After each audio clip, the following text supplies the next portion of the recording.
এই যে স্কুটিটা দেখছেন, এটা আমার বড় মেয়ের। এটা গত রবিবার থেকে এখানে পড়ে আছে।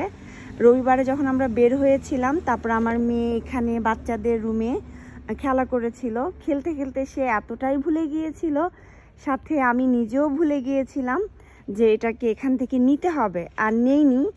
আমি কিন্তু রবিবারের পর গতকালকেও এবং গত পরশু দিনও এখান দিয়ে আসা যাওয়া করেছি, কিন্তু আমারও খেয়াল ছিল না, আমি দেখিনি। তো এটা ছিল মূলত ওই গাছটার পেছনে লুকানো। তো মানে লুকানো বলতে কি, এটা আমি শুয়ে রেখেছিলাম, মানে এটাকে এভাবে করে ফেলে রেখেছিলাম, যেন মানে এটা বাতাসে যেন নড়াচড়া না করে।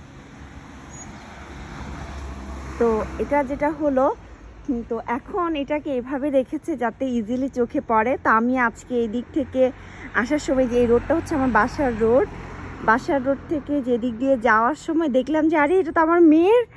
পরে আমি মানে এখন নিয়ে যাচ্ছি বাসায়, মানে কত বড় একটা কিয়ামত থেকে আমি বেঁচে গেছি আমি নিজেও বোঝাতে পারবো না। যদিও জাপানে এই ধরনের জিনিসপত্র কেউ নেয় না, এভাবেই রাস্তায় পড়ে থাকে, যার যারটা সে নিয়ে যায়। তারপরেও যদি বাই চান্স যদি আমি না পেতাম আর আমার মেয়ের যদি পরে মনে থাকতো, মানে একটা আস্ত কিয়ামত হয়ে যেত বাসায়।